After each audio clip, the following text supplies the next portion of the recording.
Dear students, myself Shivam Upadhyay, all of you are welcome on Read Up On.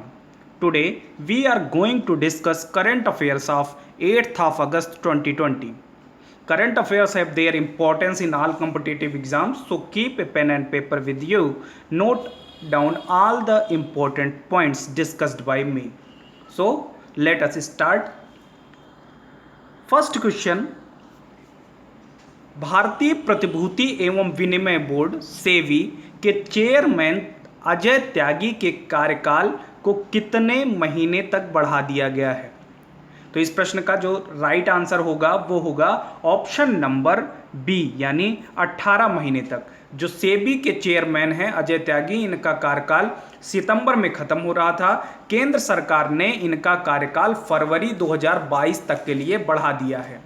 केंद्र सरकार ने इससे पहले त्यागी के कार्यकाल को इस साल फरवरी में ही 6 महीने के लिए बढ़ाया था, तब उनका कार्यकाल खत्म होने के करीब था। अजय त्यागी की बात करें तो अजय त्यागी हिमाचल प्रदेश कैडर के 1984 बैच के आईएएस अधिकारी हैं, सेवानिवृत्त आईएएस अधिकारी हैं। और सेबी का जो फुल फॉर्म होता है वो होता है security board of exchange of India, यानी security exchange board of India, ये होता है SEBI, SEBI, security exchange board of India, यानी भारतीय प्रतिभूति एवं विनिमय बोर्ड। चलिए बढ़ते हैं अगले प्रश्न की तरफ। प्रश्न नंबर 2, आयरलैंड के किस पूर्व राजनीतिक और नोबेल पुरस्कार विजेता का हाल ही में निधन हो गया? ये बात आपको बतानी है। John Hume, Leo Varadkar, Micheal Martin, Michael D हिंगिस। आयरलैंड के पूर्व राजनीतिक, आयरलैंड आपका यूरोपीय कंट्री है, बहुत सारे इंडेक्सेस में आयरलैंड जो है ऊपर रहता है, काफ़ी शांत और साफ़ सुथरी कंट्री है।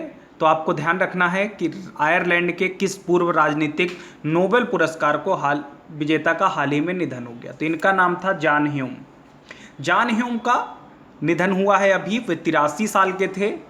जॉन ह्यूम किस लिए फेमस हैं? तो वो उत्तरी आयरलैंड में विद्रोहियों के साथ समझौता कराने में अहम भूमिका उन्होंने निभाई थी, इसलिए उनको नोबेल पुरस्कार से सम्मानित किया गया था। इस समझौते की वजह से उत्तरी आयरलैंड में हिस्सा खत्म हुई, और जैसा कि मैंने बताया आयरलैंड एक शांति प्रिय देश है आज की डेट में। जॉन ह्यूम का जन्म 18 जनवरी 1937 को उत्तरी आयरलैंड के लंडनडेरी शहर में हुआ था। जॉन ह्यूम 1970 में स्थापित social democratic and labour party के संस्थापक सदस्यों में थे। ये बात आपको ध्यान रखनी है। तो इनका नाम था जॉन ह्यूम, और इन्होंने पूर्व राजनीतिक थे और नोबेल पुरस्कार भी जीता हुआ था।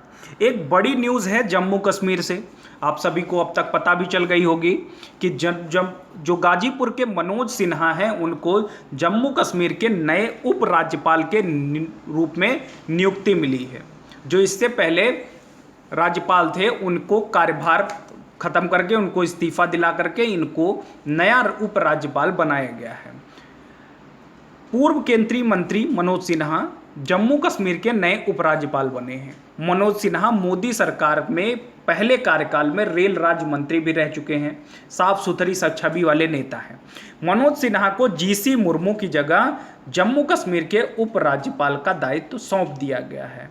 राजनीति के अनुभव के अलावा मनोज सिन्हा का प्रशासनिक अनुभव भी रहा है। और अगर मनोज सिन्हा के जन्म की बात करते हैं हम, तो 1 जुलाई 1959 को इनका जन्म गाजीपुर के मोहनपुरा में हुआ था। कहाँ हुआ था? मोहनपुरा में।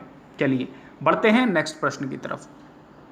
लेबनान सरकार ने बेरूत में एक विस्फोट हुआ, तो उसमें विस्फोटक हमले के कारण कितने दिनों की इमरजेंसी लगाई है? 2 सप्ताह, 3 सप्ताह, 4 सप्ताह, 5 सप्ताह। लेबनान सरकार ने बेरूत में हुए विस्फोट के बाद देश में कितने दिनों की इमरजेंसी लगाई है, ये बात आपको बतानी है। तो लेबनान की राजधानी है बेरूत, वहाँ एक विस्फोट हुआ और उसके बाद इमरजेंसी की घोषणा कर दी गई, आपातकाल लगा दिया गया। आपातकाल में सेना को व्यापक अधिकार प्रदान किए गए हैं। विस्फोट के कारण शहर से मीलों दूर तक इमारतों को नुकसान पहुंचा है। यह धमाका तब हुआ है जब लेबनान की अभी भी आर्थिक स्थिति बहुत खराब है। लेबनान के स्वास्थ्य मंत्री हमाद हसन ने कहा है कि धमाके में बहुत सारे लोग जख्मी हुए हैं और साथ ही साथ भारी नुकसान भी हुआ है। तो 2 सप्ताह का इमरजेंसी की घोषणा लेबनान सरकार द्वारा की गई है। ये बात आपको ध्यान रखनी है। बढ़ते हैं नेक्स्ट प्रश्न की तरफ। प्रश्न नंबर 5, हाल ही में अंतर्राष्ट्रीय क्रिकेट में एक कप्तान के तौर पर सबसे ज्यादा छक्के लगाने वाले बल्लेबाज निम्न में से कौन बना है? कप्तान के तौर पर सबसे ज्यादा छक्के लगाने वाले बल्लेबाज बने हैं Ian Morgan. Option number D. Morgan अंतर्राष्ट्रीय क्रिकेट में सबसे ज्यादा छक्के लगाने वाले कप्तान बने हैं। मॉर्गन ने बतौर कप्तान अंतर्राष्ट्रीय क्रिकेट में 213 छक्के हो गए और इसी के साथ ही उन्होंने महेंद्र सिंह धोनी के 211 छक्कों के विश्व रिकॉर्ड को तोड़ दिया। धोनी ने ऑस्ट्रेलिया के पूर्व कप्तान रिकी पोंटिंग के 171 छक्कों के रिकॉर्ड को पीछे छोड़कर यह रिकॉर्ड अपने नाम किया था। तो ध्यान रखना है, कौन है? Ian Morgan. कमेंट सेक्शन में आप लोगों को बताना है कि इयान मॉर्गन किस देश से संबंधित है, यानी जो खिलाड़ी हैं इयान मॉर्गन वो किस देश से संबंधित हैं, ये बात आपको बतानी है। चलिए बढ़ते हैं नेक्स्ट की तरफ। प्रश्न नंबर 6, स्पेन और रियल मैड्रिड के किस पूर्व दिग्गज गोलकीपर ने अपना आखिरी मैच खेलने के लगभग 1 साल बाद आधिकारिक तौर पर 4 अगस्त 2020 को संन्यास की घोषणा की है? आपको बताना है कि स्पेन और रियल मैड्रिड के किस दिग्गज गोलकीपर ने अभी हाल ही में संन्यास की घोषणा कर दी। तो इनका नाम है इकर कैसिलास। नाम इकर कैसिलास। इन्होंने हाल ही में संन्यास की घोषणा की है। बात करें इकर कैसिलास की, तो ये स्पेन को एक वर्ल्ड खिताब दिलाने और 2 बार यूरोपीय चैंपियन बनाने में अहम भूमिका निभाई थी। ये महज 9 साल के थे तब इन्होंने रियल मैड्रिड क्लब से जुड़े थे। क्लब के लिए इन्होंने 16 सीजन में 785 मैच खेले, 19 खिताब जीते। स्पेन के लिए उन्होंने 167 मैच खेले और 20 अंडर 20 वर्ल्ड कप जीता। ये बात आपको ध्यान रखनी है। तो इन्होंने हाल ही में संन्यास की घोषणा कर दी है। बढ़ते हैं नेक्स्ट प्रश्न की तरफ। प्रश्न नंबर 7, हाल ही में किस देश द्वारा जारी नया राजनीतिक नक्शे में जम्मू कश्मीर, लद्दाख, जूनागढ़ को अपना हिस्सा दिखाया गया है? अब ये बात कोई और नहीं कर सकता है। करेगा कौन? सिर्फ पाकिस्तान। ऐसी हरकतें पाकिस्तान द्वारा ही की जा सकती हैं। उसने क्या किया है कि जम्मू कश्मीर, लद्दाख और जूनागढ़ को अपने हिस्सों में दिखाया है, नया राजनीतिक नक्शा जारी किया है। इससे पहले नेपाल ने भी नया राजनीतिक नक्शा जारी किया था। पाकिस्तान ने अपने इलाकों को नक्शे में दिखाया है। पाकिस्तान ने पहले नेपाल ने मानचित्र जारी किया था जिसमें भारत के लिपुलेख, काला पानी और लिम्पियाधुरा को अपने हिस्से में दिखाया था, जबकि पाकिस्तान ने जम्मू कश्मीर, लद्दाख और गुजरात के जूनागढ़ को अपने हिस्से में शामिल किया है। हालांकि भारत की तरफ से इस पर बहुत कड़ी प्रतिक्रिया जताई गई है और ऐसे राजनीतिक नक्शों का कोई भी महत्व तो नहीं है, फिर भी ऐसा देश कर रहे हैं और पाकिस्तान तो ऐसा देश है जो ऐसी हरकतें लगातार करता रहता है। बढ़ते हैं अगले प्रश्न की तरफ। प्रश्न नंबर 8, हाल ही में किस राज्य में जल्द ही हिम तेंदुआ संरक्षण केंद्र स्थापित होगा? हिम तेंदुआ संरक्षण केंद्र, तो ये स्थापित होगा Uttarakhand. Option number A, Uttarakhand में। उत्तराखंड में जल्द ही हिम तेंदुआ संरक्षण केंद्र स्थापित किया जाएगा। उत्तरकाशी वन प्रभाग क्षेत्र में यह संरक्षण केंद्र स्थापित होगा। इस राज्य में शीतकालीन पर्यटन को बढ़ावा देने के लिए हिम तेंदुआ संरक्षण केंद्र स्थापित किया जा रहा है। उत्तरकाशी और पिथौरागढ़ में हिम तेंदुए बड़ी संख्या में देखे गए हैं। हालांकि अभी तक इन सब की काउंटिंग नहीं हो पाई है, लेकिन ये देखे गए हैं और इनका संरक्षण के लिए ये नया केंद्र स्थापित किया जा रहा है। कहाँ? उत्तराखंड। उत्तराखंड की इस समय राज्यपाल कौन है? बेबी रानी मौर्य, ठीक है, और उसके सीएम है त्रिवेंद्र सिंह रावत। ये बात आप ध्यान रखिएगा। बढ़ते हैं 9वें प्रश्न की तरफ। राजेश कुमार को किस राज्य के मुख्य सचिव के रूप में नियुक्त किया गया? राजेश कुमार को किस राज्य के मुख्य सचिव के रूप में नियुक्त किया गया है? तो इस प्रश्न का जो जवाब होगा वो है मणिपुर। मणिपुर भारत का पूर्वोत्तर राज्य है और इसी में राजेश कुमार को नया मुख्य सचिव नियुक्त किया गया है। मणिपुर की राज्यपाल हैं नजमा हेपतुल्ला और इन्होंने इनको मुख्य सचिव के रूप में नियुक्त किया है। वर्तमान मुख्य सचिव थे जे सुरेश बाबू, जो कि सेवानिवृत्त हो गए हैं। राजेश कुमार की बात करते हैं तो ये एमबीबीएस डॉक्टर हैं और 2-3 साल तक विभिन्न अस्पतालों में कार्य करने के बाद वे भारतीय प्रशासनिक सेवा में आ गए थे।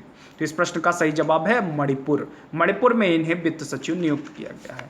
आज का अंतिम प्रश्न है, 10वां प्रश्न है, हाल ही में क्रोएशियाई एवं जर्मन शोधकर्ताओं ने किस देश के वर्षा वनों से ट्विग हॉपर की एक नई प्रजाति क्लेडोनोट्स भास्करी की खोज की है? ध्यान रखिएगा, क्लेडोनोट्स भास्करी। ट्विग हॉपर की नई प्रजाति क्लेडोनोट्स भास्करी की खोज कहाँ की गई है? तो वो की गई है श्रीलंका में। श्रीलंका में ऐसा किया गया है। ट्विग हॉपर की इस नई प्रजाति का नामकरण केरल वन अनुसंधान के एक युवा संरक्षण जीव विज्ञानी एवं टिड्डी विशेषज्ञ धनेश भास्कर के नाम पर रखा गया। पिछले 116 वर्षों में खोजी जाने वाली यह नई ट्विग हॉपर की प्रजाति है। ट्विग हॉपर की इस दुर्लभ प्रजाति को श्रीलंका के सिंह राजा वर्षा वन में खोजा गया है। तो ये बात आपको ध्यान रखनी है, श्रीलंका। बट ये थे आज के करंट अफेयर्स के बहुत ही इंपॉर्टेंट 10 प्रश्न। करंट अफेयर्स का वीडियो आपको डेली शाम में 6 बजे मिलता है। इस वीडियो को ज़्यादा से ज़्यादा लोगों तक शेयर कीजिए ताकि अधिक से अधिक स्टूडेंट्स इस वीडियो का फ़ायदा उठा सकें। रात में 9 बजे हमारे चैनल पर डिफरेंट टाइप्स की टेस्ट सीरीज वीडियोस आपको अवेलेबल होते हैं डेली 9 PM पे। तो आप वहाँ जा कर के भी 9 बजे चैनल पर आ कर के वो वीडियोस देख सकते हैं। बहुत ही इंपॉर्टेंट हैं। एग्ज़ाम पॉइंट ऑफ व्यू से आपको बहुत सारी चीज़ें चैनल पर मिल जाएंगी। आप प्लेलिस्ट में जा कर के डिफरेंट वीडियोस जो कि एग्ज़ाम पॉइंट ऑफ व्यू से बहुत इंपॉर्टेंट है उसको आप देख सकते हैं, और साथ ही साथ उसके नोट्स भी प्रॉपर तरीके से बना करके आप आगामी एग्ज़ाम्स में फ़ायदा उठा सकते हैं। साथ ही साथ अगर आप इन वीडियोस का PDF चाहते हैं तो हमारे टेलीग्राम लिंक पर जा करके आप इन वीडियोस का PDF भी प्राप्त कर सकते हैं। मिलते हैं फिर नेक्स्ट करंट अफेयर्स में। तब तक आप लोग स्वस्थ रहिए। कोविड का इम्पैक्ट है तो ज़्यादा घरों से बाहर मत निकलिए जब तक बहुत ज़्यादा ज़रूरी ना हो। पढ़ाई लिखाई अच्छे से करते रहिए। मिलते हैं नेक्स्ट वीडियो में। धन्यवाद।